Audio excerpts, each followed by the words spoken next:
Trailer చాలా బాగుంది. అసలు అంటే ఈ ఇయర్ ఇంకా రాబోయే 3 నెలల్లో కాస్త మనం ఎదురు చూసే ప్రామిసింగ్ ఉన్న సినిమాలే ఒక 3-4 సినిమాలు మించి ఎక్కువ లేవు. బట్ ఆ లిస్ట్లో మీ సినిమా కూడా వచ్చిందని ఇప్పుడు ఈ ట్రైలర్ చెప్తుంది. So advance congratulations. అండ్ ఒక ఫిలాసఫికల్ డైలాగ్ వేశారు ట్రైలర్లో, ఏదైనా అప్పే ఇవాళ తిరిగి ఇచ్చారు, మన దగ్గర ఉంటుంది రేపు ఇంకోళ్ళ దగ్గర ఉంటుందని.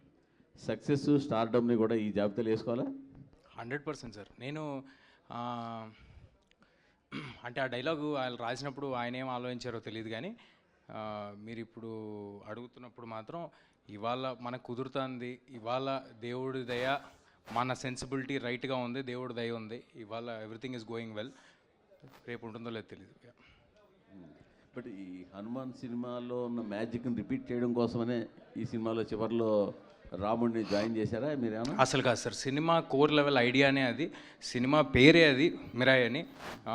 అది హనుమాన్ రిలీజ్కి ముందే మేము అనౌన్స్ చేసాము, మిరాయ్ అనేది ఒక ఆయుధం అని చెప్పాము. సో ఐడియానే అది సార్, దానికి హనుమాన్ విడుదలకి సంబంధం లేదండి.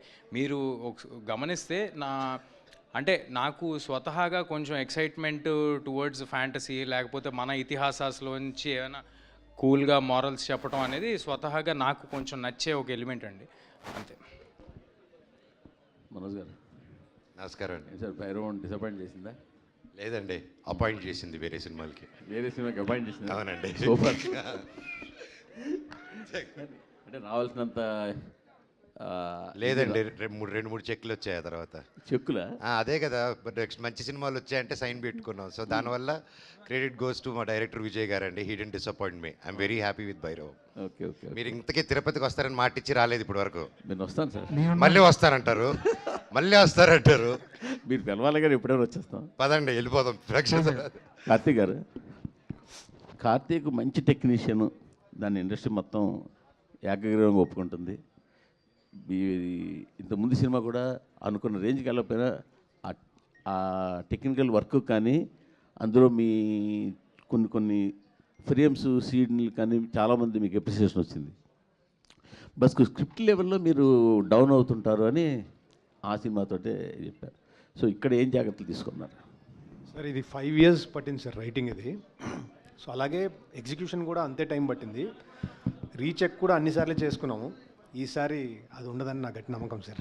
సో 12th మళ్ళీ we can talk about it. Sorry sir, ఎందుకు సార్ ప్రతి సినిమాకి ఎవరో ఒకళ్ళు మీరు కొంచెం డౌట్ అని ఎందుకు అలాగా? ఆయన పాజిటివ్గా మాట్లాడుకుందాం, ట్రైలర్ బాగుందని ముందు మీరే చెప్పారు, కష్టపడి చేసాం. ఆయన అన్నిటికంటే ముఖ్యంగా సార్ నేను సార్ ముందే చెప్పాను సార్. చెప్పండి సార్. మూర్తి సార్ వెనక అయితే పదండి, వెనక్కి వెళ్దాం. మూర్తి సార్, జయ అపజయాలు అనేవి దైవాధీనం, మీకు తెలియంది కాదు. ఇక్కడ ఎంతమందికి నచ్చింది అనేది మనం చెప్పలేం. బట్ నేను ఒకటి చెప్పగలను, కార్తిక్ గారు 100% ఎఫర్ట్ పెట్టి పనిచేస్తున్నారు, అది అన్నిటికంటే ముఖ్యం. కాబట్టి we are very happy sir. Karthik garu అంటే చాలా ఇష్టం ఉంది, నాకే కాదు ఇండస్ట్రీలో చాలామందికి ఇష్టం ఉంది. ఇండస్ట్రీలో ముక్తకంఠంతో చెప్పే మాట అంటే ఆయన సినిమాటోగ్రాఫర్గా ఉండిపోయి ఉంటే ఆయన డేట్స్ దొరకడం కష్టం అనే మాట ఉంది. అంత పెద్ద ఫోటోగ్రాఫర్ సార్. ఇస్తున్నా సినిమా చూసారా? కార్తిక్ గారి గురించి మాట్లాడితే ఎంతమంది రియాక్ట్ అవుతున్నారు చూసారా? నా ఉద్దేశం ఏంటంటే సార్, సినిమాటోగ్రాఫర్ అంటే స్టోరీ టెల్లర్ కూడా సార్. తను స్టోరీ టెల్లర్ కూడా, తను గొప్ప సినిమాటోగ్రాఫర్ అంటే it goes without saying that తను గొప్ప స్టోరీ టెల్లర్ కూడా అని. It goes without saying. Anyway sir, మీరు అడగటం మాకు అలవాటే, చెప్పడం మీకు అలవాటే.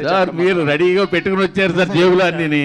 మూర్తి గారు, మీకు ఒక క్లారిఫికేషన్, కార్తీక్ గారు డేట్స్ కూడా దొరకండి డైరెక్టర్గా మీకు. అవునా? ఎవరికి ఇండస్ట్రీలో.